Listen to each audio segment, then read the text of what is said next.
Mantengan el fuego encendido. Jamás permitan que se apague. Al calor del fuego. Bienvenidos a nuestro programa Al calor del fuego. Qué gusto saludarlos, estar ahí en sus casas y más con el invitado que tenemos el día de hoy. Hoy vamos a hacer un programa especial en Al calor del fuego porque nos hemos encontrado un artículo muy valioso de la persona que va guiando los destinos de nuestra iglesia particular en Medellín. El señor arzobispo, Monseñor Ricardo Tobón Restrepo, ha hecho un texto muy valioso que se llama Un momento difícil y salvífico. Lo queremos traer al programa, vamos a seguir este texto que tiene un contenido muy importante para poder entender muchas de las realidades que están ocurriendo en nuestra iglesia, que a veces nos pueden generar cierta inquietud y que es importante que vamos a la fuente oficial, porque a veces nos informamos por otros medios y no acudimos realmente a la fuente originaria, la que nos puede decir de primera mano qué es lo que realmente está pasando. Entonces, con un saludo muy especial para el señor arzobispo, le doy la bienvenida al programa El calor del fuego, Monseñor Ricardo Tobón Restrepo. Qué gusto tenerlo aquí con nosotros en esta mañana, en esta tarde, para los que nos ven en otros horarios. Muchas gracias, Alejandro. Para mí también es una alegría poder estar con usted, con todos los televidentes de este querido programa Al calor del fuego. Monseñor, yo quiero que disfrutemos este texto que usted nos ha entregado y de una vez se lo recomiendo a los televidentes, lo pueden buscar en la página de la Arquidiócesis de Medellín con ese título, Un momento difícil y salvífico, así lo ha nombrado usted. ¿Qué es lo que pretendía? ¿Qué era lo que buscaba cuando lo estaba escribiendo? ¿Qué lo inquietaba también a usted? Bueno, yo creo que todos nos hemos dado cuenta que hay una serie de acontecimientos que han generado inquietud, que han generado dolor, porque en estos acontecimientos está involucrada la Iglesia Católica. Los más recientes han sido el informe sobre unas víctimas de abuso sexual por parte de sacerdotes de 7 diócesis en Pensilvania. ¿Sí? También la situación de la Iglesia en Chile, creada por numerosos casos de pederastia que al parecer han sido encubiertos. Igualmente se han denunciado casos de abusos a menores en nuestra arquidiócesis de Medellín, en otras diócesis de Colombia, y finalmente, lo más grave, se ha acusado al Papa Francisco de haber encubierto el lamentable comportamiento moral de un cardenal de Estados Unidos. Ante estas situaciones comentadas por algunos medios de comunicación, pues ha habido ciertamente inquietud, ha habido honda preocupación. Y esto exige una respuesta que no admite evasiones, que no admite simplismos, donde debemos enfrentar estas cuestiones y encontrar el sentido de lo que estamos viviendo y el camino que debemos recorrer. La gente puede decir, bueno, pero entonces, ¿qué es lo que está pasando en la iglesia? Le preguntan a usted con frecuencia, seguramente las personas cuando se acercan, ¿qué está pasando con la iglesia? Estamos viviendo un momento difícil. Sí, realmente estamos viviendo, como he dicho, un momento difícil. Todo parte de unos hechos reales de pederastia en la iglesia. Ha habido abusos contra niñas, niños, adolescentes y realmente esto es muy grave. Y esto nos causa vergüenza, esto nos causa dolor. Puede ser también que en algunos casos se han encubierto los hechos y igualmente esto genera preocupación y genera angustia, no solamente en las víctimas, sino en toda la comunidad eclesial. Monseñor, uno quisiera saber qué reacción ha tenido la Iglesia frente a estos casos, cómo se está actuando.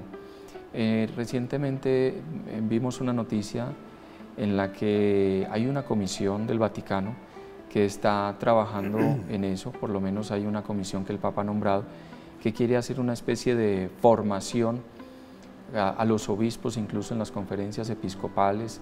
Se va a empezar por Europa, se va a ir a Brasil, se va a visitar la Conferencia Episcopal Latinoamericana en México. Esto va a ser en el 2019, en abril, y luego en el 2020 probablemente tengamos también esta visita en Colombia. Yo quiero invitarlo a ver qué se está haciendo como desde el Vaticano, para que usted nos cuente también qué está haciendo nuestra iglesia particular. Con este comunicado, la Comisión Vaticana instituida por Francisco para prevenir los abusos en la Iglesia anuncia que iniciará en 2019 una gira mundial. Su objetivo es cambiar la mentalidad de las diócesis, concienciarles sobre la necesidad de implantar protocolos de prevención. También propone formar organismos locales para que las víctimas de abusos puedan denunciar su situación y recibir ayuda. En abril de 2019 hablarán ante los obispos de Europa Central y del Este. Ese mismo mes en Brasil ofrecerán una semana de formación para obispos y formadores. En noviembre hablarán ante el CELAM en México y en 2020 participarán en otro Congreso Mundial en Colombia. Ya desde abril sus miembros han participado en más de 100 conferencias y en el Vaticano han explicado a los obispos ordenados en el último año cómo detectar abusos. El objetivo es que desde el minuto 1 de su vida como responsables de una diócesis tengan claros los criterios de prevención. Los miembros de la comisión se han reunido en Roma, han escuchado a víctimas y han reflexionado sobre la situación de la Iglesia y los abusos a raíz de los acontecimientos de los últimos meses, como las denuncias contra el excardenal Theodore McCarrick. La comisión también ha recordado que su papel no es investigar denuncias de abusos, sino concienciar sobre cómo prevenirlos. La investigación es tarea de la Congregación para la Doctrina de la Fe, con la que mantendrán en breves varias reuniones. Estas son acciones concretas desde el Vaticano, Monseñor. Pero entonces, ¿qué se está haciendo en nuestra iglesia? La denuncia de pederastia en la iglesia, aún en ocasiones con fundamento en la realidad, aparece en el contexto de un conjunto de acciones que no se pueden ignorar. Afectan la vida y la misión de la iglesia. Tenemos que tener en cuenta que han salido documentales que en algunos eventos tergiversan la historia. Ha habido promoción de leyes contra valores innegociables del cristianismo como la vida y la familia. Se dan estrategias para desdibujar la naturaleza y el innegable aporte de la Iglesia a la sociedad. Ante esta realidad, pues la Iglesia ha venido condenando fuertemente este delito. Ha promovido diversas iniciativas para prevenir dentro y fuera de ella el abuso a menores. Ha emanado unas normas canónicas concretas y exigentes para el tratamiento de las denuncias y el acompañamiento de las víctimas que no eximen a los abusadores de los procesos civiles. La aplicación de estos medios ha tenido variantes según las circunstancias eclesiales y las leyes civiles de cada país. Usted plantea como un segundo punto cuál es la realidad de fondo de estas denuncias. ¿Cómo lo explicó? A ver, la causa primera y fundamental de estas denuncias es que en la Iglesia algunos sacerdotes y religiosos han caído en el grave delito de la pederastia. Esto no lo podemos ignorar. Con estos actos han hecho mucho mal a los menores, a la Iglesia, a toda la sociedad. Por eso el Papa y los obispos hemos pedido repetida y humildemente perdón y nos hemos empeñado con todas nuestras fuerzas en la erradicación de este mal. También está en ciertos casos, aún sin mala voluntad, la lentitud o imprecisión para tratar estas situaciones en las que ha habido abuso sexual, de poder y de conciencia. Pueden darse también abusos que no se procesan porque no son denunciados.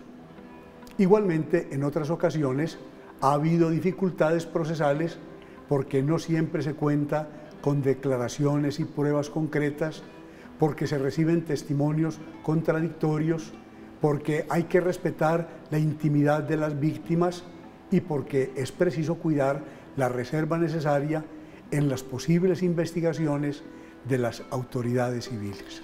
Pero usted menciona además otras causas de fondo, incluso menciona una agenda internacional. Bueno, pues algunos hablan también de esto, de que existe una agenda internacional que a partir de hechos graves de pederastia que ocurren en la Iglesia, promueve este movimiento de denuncias y esas acciones que he indicado antes, con propósitos concretos en orden a una nueva visión, a una nueva organización del mundo, en las que la Iglesia Católica puede resultar incómoda. En el fondo de todo, tenemos que ver siempre la acción de Dios, que a través de estas dolorosas situaciones nos llama a todos con urgencia a la conversión. Como dice San Pablo, Dios hace concurrir todas las cosas en bien de los que le aman. ¿Qué está pasando en la Iglesia? ¿Cuál es la realidad de fondo de estas denuncias? Y usted termina ilustrándonos, iluminándonos sobre lo que debemos pensar y lo que debemos hacer frente a esta situación. ¿Cómo lo responde? Bueno, pues en primer lugar nosotros tenemos que trabajar seriamente en una purificación de la Iglesia. Es lo primero. La orden del Papa Francisco ha sido tolerancia cero frente a casos de pederastia. Digamos que esta actuación es ya una forma de valorar y de amar a la Iglesia que tiene personas que han pecado y que han cometido delitos, pero que no es una institución de criminales. Son muchos más los sacerdotes, religiosos y laicos que viven fielmente el Evangelio.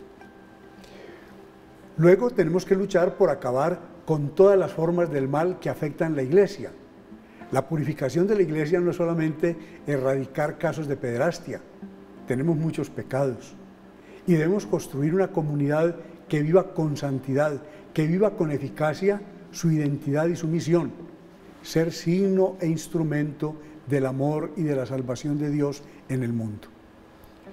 En la Iglesia todos hemos pecado y todos formamos un solo cuerpo, como dice la primera carta a los Corintios. Por eso el Papa Francisco ha escrito que todos estamos implicados y que todos somos responsables. Luego nos toca continuar e incrementar los diversos programas e iniciativas para la protección de niñas, de niños, de adolescentes, para prevenir todos los abusos a menores. Y esto en colaboración armónica con las autoridades civiles. La Iglesia no se opone a los procesos civiles, por el contrario, ayuda y colabora en lo que es necesario. Y como buenos samaritanos tenemos que acompañar igualmente a las víctimas, compartir su dolor, sanar sus heridas. Eso entre muchas otras acciones. Yo le resalto que usted en el texto también afirma que es importante la oración. Decimos que si Jesús no hacía nada sin antes orar primero, la oración es la más alta de todas las acciones y en una circunstancia como esta sí que es necesaria. Claro, Alejandro, en un momento como este en el que la intención es purificar la Iglesia, tenemos que orar sin desfallecer, como dice el mismo Señor en el Evangelio. Orar pidiendo perdón a Dios, orar pidiéndole a Dios un corazón que sea capaz de ver su voluntad, de ver lo que Él quiere. Un corazón quebrantado y humillado, Dios nunca lo desprecia. Tenemos que orar por los obispos y por los sacerdotes, orar por las víctimas y por los abusadores, orar por todos, porque todos tenemos que hacer penitencia, porque todos tenemos que aprovechar esta hora de salvación. Me parece también muy importante empeñarnos en construir una profunda comunión eclesial. Este no es el momento de una desbandada, es hora de apoyarnos unos a otros. Como recomienda San Pablo, los más fuertes deben hacerse cargo de los más débiles. Y por eso urge formar a los fieles, integrarlos en pequeñas comunidades. Es necesario llegar a una seria formación de los laicos, que sean santos, que sean apóstoles, que asuman su puesto y su misión en la Iglesia. Este es un momento para construir la Iglesia con una profunda evangelización, con una liturgia viva, con un fuerte compromiso social. En realidad es un momento en que tenemos que hacer muchas cosas. No es el momento para abandonar la Iglesia, es el momento para apoyar la Iglesia, para ser Iglesia. No hundimos el barco porque hay allí unas personas que dentro de él se comportan mal. Todo lo contrario, vemos cómo lo sacamos adelante. Tenemos que tener fortaleza y tenemos que perseverar. Yo pienso que no nos vamos a ahorrar los sufrimientos que trae esta purificación. Jesús mismo, en su obra redentora, no quedó exento del sufrimiento. La carta de los Hebreos nos dice que, hijo y todo como era, aprendió sufriendo a obedecer. Este camino de muerte y de resurrección, este camino pascual, es la fragua donde se forman los cristianos, donde nos formamos los discípulos de Jesús. Y por eso este dolor nos tiene que dar fuerzas para luchar con más empeño por una iglesia que sea mejor, que responda a las necesidades de los hombres de hoy. Cuando nos denuncian, no siempre nos hacen el mal. Si hay una denuncia con recta intención y con objetividad, lo debemos agradecer, porque esto nos ayuda a encontrar la verdad. Puede ser una verdad muy dolorosa, pero ya lo dijo el Señor en el Evangelio, la verdad los hará libres. Construir una profunda comunión eclesial, dice usted, Monseñor. Y yo creo que este mismo sentimiento lo tiene el Papa Francisco. Sabemos que tuvo un encuentro con los obispos que nombró recientemente y también a ellos les habló de su función, de su misión. ¿Cuántos años lleva usted, Monseñor, como obispo? Como obispo llevo 15 años. 15 años. ¿Cuántos sacerdotes están, digamos, a su cargo? Aunque sabemos que es un servicio el que usted les presta por el encargo que le ha hecho la Iglesia. En este momento, sacerdotes? En este momento, incardinados en la Arquidiócesis de Medellín, hay 850 sacerdotes, pero tenemos también sacerdotes de otras diócesis que nos colaboran y tenemos sacerdotes religiosos que trabajan en algunas parroquias y en sus obras propias. ¿Superamos los 1000? Por supuesto, superamos el número 1000 en los sacerdotes de la Arquidiócesis. Imagínense ustedes, amables televidentes, para un obispo pensar en todos sus sacerdotes, cuidarlos, porque eso es a lo que los invita el Santo Padre. Yo quiero que veamos esta nota, cómo les habla sobre su misión, sobre esa función que tienen, y el cuidado tan maravilloso por ellos, por los sacerdotes, pero también esa fidelidad que el Papa les pide en el ejercicio de su ministerio. Aquí está. El Papa ha mantenido un intenso encuentro con los nuevos obispos que ha nombrado a lo largo de este año. Están en Roma para aprender en el Vaticano su nuevo oficio. Francisco les ha pedido que cuiden la selección, acompañamiento y valoración de sus sacerdotes y que para eso estén en continuo diálogo con ellos y con los seminaristas.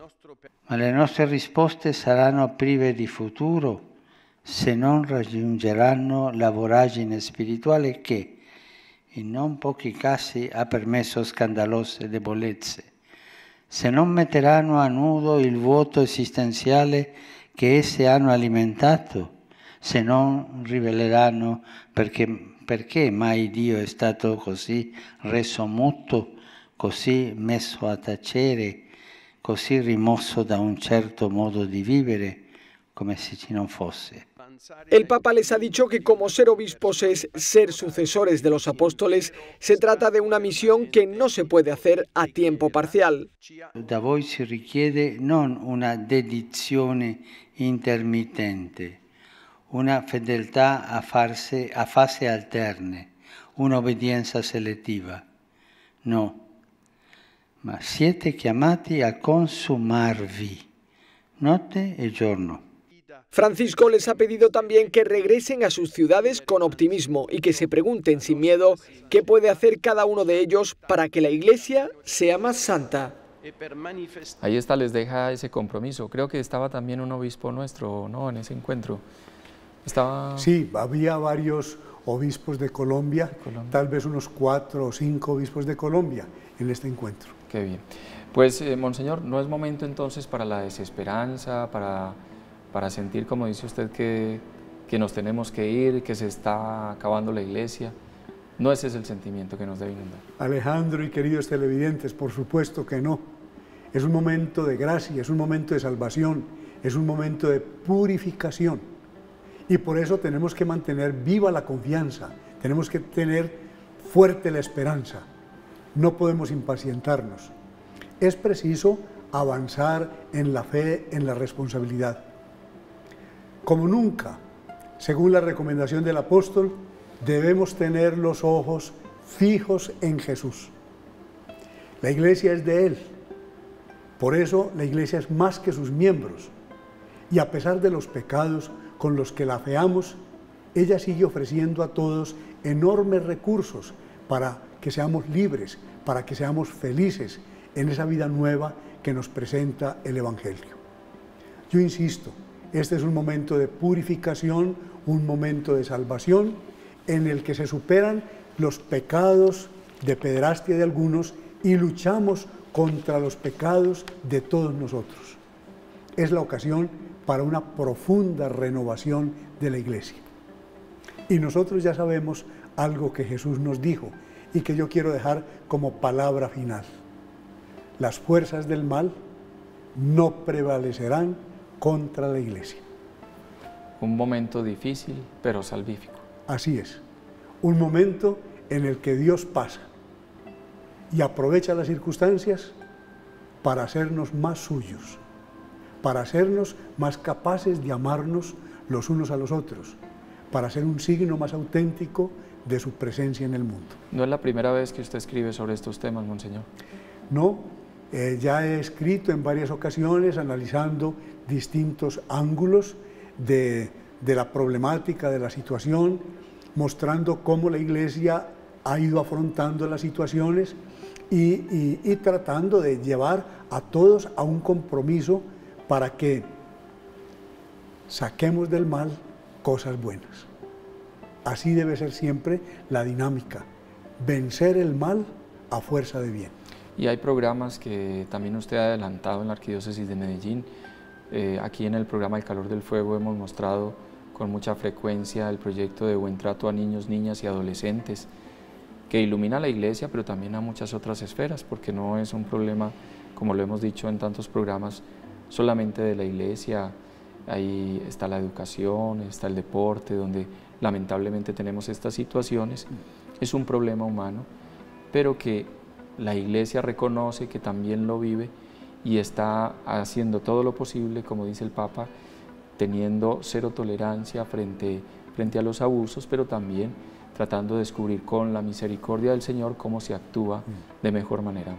Me alegra mucho, Alejandro, que usted haga alusión a todas estas obras que la Iglesia hace para acompañar a la niñez y a la juventud con la educación, con hogares y todo este proyecto de prevención de abusos a menores, porque la Iglesia está interesada, en primer lugar, que no haya ningún abuso dentro de ella, pero que tampoco haya abusos a ningún niño o niña en la sociedad.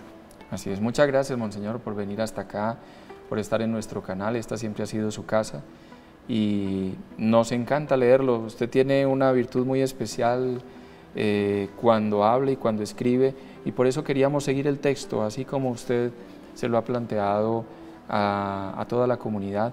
Yo creo que esto le sirve no solamente a la Arquidiócesis de Medellín, sino a muchas diócesis del país y del mundo, porque son realidades que se están viviendo a nivel mundial y que necesitan respuestas oportunas, como lo está haciendo la Iglesia, con decisión también, que no es ocultamiento, que no es esconder realidades, sino enfrentarlas, sí, con la misión y con la visión que lo haría Jesús. Yo creo que esa es como la forma de hacerlo. ¿Qué haría Jesús en este caso? Es la pregunta que siempre nos hacemos. ¿Cómo reaccionaría Jesús si estuviera entre nosotros en este momento? ¿Qué nos diría? Yo creo que usted trata de leer ese pensamiento y esa palabra de Jesús y nos la trae siempre en sus escritos. Muchas gracias, Monseñor. Muchas gracias, Alejandro. Muchas gracias a Televidia, a su equipo. Muchas gracias a todos ustedes, queridos televidentes. Y recordemos, es un momento de salvación que nos lleva a la oración, al compromiso y a la esperanza. Muchas gracias. Nos vemos la próxima semana aquí en nuestro programa El Calor del Fuego. Continúen con toda la programación del canal Televid, el canal que los acompaña siempre. Mantengan el fuego encendido. Jamás permitan que se apague. Al calor del fuego.